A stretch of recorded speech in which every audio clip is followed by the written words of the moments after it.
The question they ask is, what can I do that will make me a lot of money? I am going to give 3-4 million to this 23-year-old to do our marketing. They don't really care about what you want, they care about what they want. At times you might be on the wrong path. You have just to believe in yourself and know that whatever you're doing is right. The current situation, what we currently have right now is about 90 members. We've had our inauguration meetup. Also, we have a Facebook group, we have WhatsApp, we have a YouTube channel, Google Plus page, email list, and website. We were thinking that there needs to be sub-committees. And we have a welcome committee probably that handles all the applications. We have a social committee that handles social media, an events committee, project committee. A lot of members are coming to me and asking me to connect them to other members, and I'm seeing there's so much going on. How would you guys want to be connected to each other? The best and easiest way? I see there's fashion, there's IT, energy solutions.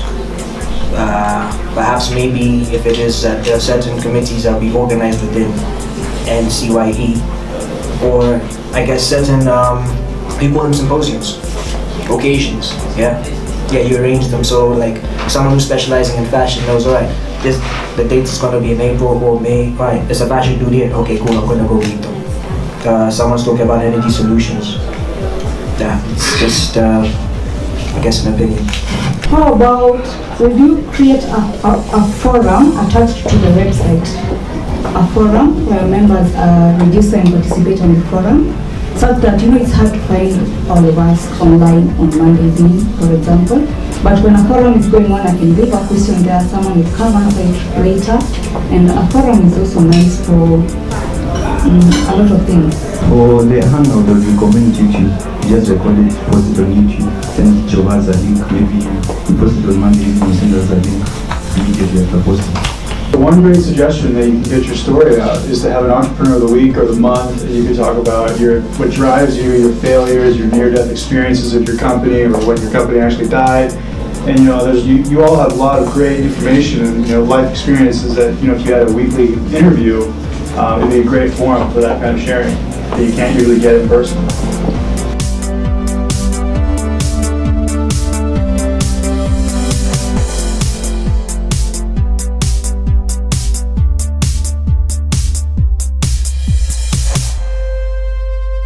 My name is Paul Madambo, and my business is called Banana Planet. Again, a bit of interest in community development and more people participating. So my vision is a lot of neighbors growing bananas with us, and then we see how we push that to the world, which is you and the babies you're going to bear in a few years' time, who will need a lot of food around here.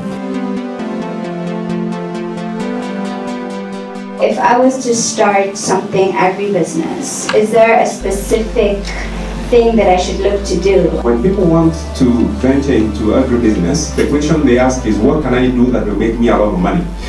And she was saying the question you need to ask is, what would I do that I can do really well? All right? Because if you can do something really, really well, and then you do the basics, which is the question that Nina is asking, you will succeed. And amongst the basics, there are all things around the climatic conditions that say this is the crop that would work in this and that area. And I always say that one of the very first steps to success is get a lot of knowledge. I did hotel management, but I didn't like it. I just did it for the time because that was not my passion. My passion was to serve people to the tourism industry. I had a wig on my hair that lasted for 7 months. I hate wigs. I used to hang on a train to come to town just to get something. 10 bob was like a miracle to me for a month. I used to read the Bible from Genesis to Revelation, but I didn't want to get employed. I wanted to start again. Many times when you're starting, things don't work. So I want to ask all of them, at what point do you tell yourself, I need to get off my back and just do this? Because sometimes you just feel down, you don't know what to do next. Because everyone's telling you it can't be done. So in short, you have just to believe in yourself and know that whatever you're doing is right. An entrepreneur, let's say, an entrepreneur is not always ready, but he can embrace the opportunity ahead of him to make it ready. We are not always ready, but when you see the opportunity, just go it. As long as you believe in yourself, you believe you can do it, just go. I would encourage you, if you are feeling that insecurity, to try and get people around you. Surround yourself with the best.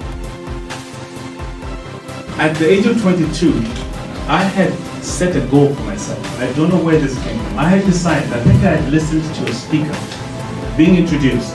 Mr. So-and-so is an author, and I love that title, author. So I decided that one day I'm going to be called an author. I decided that before I'm 30 years old, I wanted to write a book. I didn't have a subject, I didn't have a topic, but at 29, it suddenly dawned on me I have one more year to go. I stumbled on some books on entrepreneurship, small business. Actually, there were small business management books. And I thought, wow, I could write a book on doing business. So what I did was I didn't invent anything. In fact, I even plagiarized a bit here and there, and produced a book called How to Start Your Own Small Business. One challenge that we face, and many young people face, is once you've provided the service, there's usually the clients like to delay on payments, or they like to pay in small installments, and they really take you around in circles when you come for your money. Now, they know you're young, and they use that to their advantage because they know they can tell you anything because they know you need the business. Some people are afraid to ask for the money, afraid to put in that you need to pay me 50% before I even begin to install this thing, because they think I might lose this or the person. And I think it's something that we need to just remind ourselves. Life doesn't work like that, and they know. You as young entrepreneurs, my advice would be that you don't necessarily have to be the very best at what you do, but as long as you're perceived to be the best, then that's what's really important. How do you know, or what told you that this is the right time to make a change? Because at times you might be on the wrong path and you're so stuck to it and you don't see that you're in the wrong direction. What actually hits you and tells you that, hey, look, dude, get up and look at a different path because this is not it. There's a level of tolerance that I can take when a business isn't working, all right? It's not the same for everyone. But one of the things that we must also work with is, through this, a lot of businesses fail. So I'm young and I believe I'm talented because I know exactly what I'm doing and who I want to help my service too. But sometimes when I go to pitch for a job, and I believe some of these guys have the same sentiment, the people there are more established and they've had companies for like 5 years, 6 years, 10 years, and they look at you like, what are you doing here? But I'm the same type of person they will employ and hand that job over to after they've gotten the contract and tell me, run with it, go do everything you want. So as a lady in the industry, how have you been able to get over such, can I say, underestimation and just toughen through it? Like, you can go in a meeting and find I'm the only lady, and you find like you have 10 men, different companies, big companies. And these people will still come to me and ask, can you do this? So what I do is I go with my quotation. I have confidence in myself and tell them, after they talk, I also talk and I tell them, hey, I can do this, and this is what I can offer. A lot of people usually ask me, like, how do I get clients? I'm not doing too badly, but I could do better, But my main challenge, and the challenge of a lot of people, I'm assuming here as well, is yes, I will make a fantastic proposal. It's effective, it works, it measures your ROI, it's really good. Then we'll have a telephone conversation. So they hear me speak, I speak authoritatively, I know what I'm saying, right? Then they invite me for a meeting, face-to-face, in person. And then they're like, wait, is she lost? Okay, is she our new intern? Because they think, okay, this is a baby, why is she here?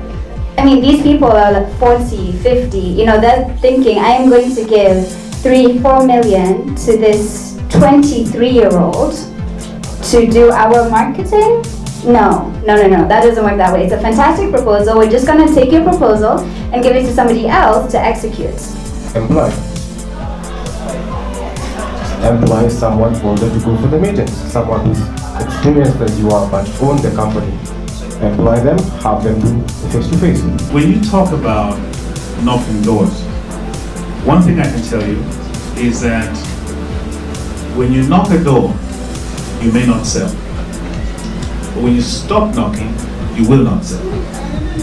So you have to keep knocking. And I think being young, you can't wish that away. It is going to turn some people off. It is one of the realities of life. So I would want to say, live a purposeful life, knowing where you're going, and recognize that life is divided into seasons. What I would do is get to know everything about that the person you are trying to pitch to. So what are their fears, what are their aspirations, where do they hang out, what do they like, and how can you do that? You can stalk these people to some extent online, LinkedIn connections, Twitter, what are they saying on Twitter? You can typically undercut an offer that's in by a very capable person by saying, hey, I can do this for you for free if you like it. And the beauty with that is if they like it, they'll pay. A. B, you've delivered really good quality work and that adds to your resume. And next time you ask, have you done this type of work? Yes, I've done it for that person. And it's true. So build that up. You need to understand that if you walk into, even if you're in social enterprise, if you walk into some of these businesses and you pitch, they don't really care about what you want. They care about what they want. Be prepared as much as you can for your enterprise, but also be prepared that if it is not going for plan, you know that there is a time to put a pause, and that's not a problem, all right? You can always get to the next thing and get more prepared, take your lessons, learn more from others, and pick it up. So I think the key thing is that this world needs people who get things done, who are going to be leaders, who are going to be employers of others, that you cannot afford, if you feel you have that drive, to be stopped by fear from doing it. The way forward is definitely to take what members have said and non-members have said into consideration and now begin to build on that starting as soon as next week and begin to implement all of these things, especially into the website and into the platform. I came here, but I'm going with something I learned, and from the speakers I've learned a lot. If I was in my early 20s having this, I'll be a very big entrepreneur. Trust me, these are very golden chance for the entrepreneurs. It was amazing, really. I did not expect this much because I don't know, I've been to so many like these seminars. This one, it's more than networking. It's like we are so inspired. We've been taught by somebody who's been in the industry for long, and they have their own breakdown moments, and it was just amazing. I have a lot of thinking to do, and again, interacting with other entrepreneurs is very refreshing because I'm not alone in this. And just have a passion for it, be enthusiastic, know what you want to achieve. You think of where you are now and where you want to get to and go through the process. Just enjoy the journey. You're gonna fail, you're gonna succeed. People are gonna discourage you, other people are gonna pick you up. You've got to be very careful and very cautious, but it's not impossible, and it's only gonna get harder before it gets easier, and that's the beauty of it, because once you've made it, you can say, yes, I went through that, I'm a success, and that gives you not only job satisfaction but life satisfaction, and for me personally that makes me happy. So happiness is a very big part of this, otherwise I wouldn't be doing it. If you're an entrepreneur out there, definitely come network with NCYE. Come grow with us.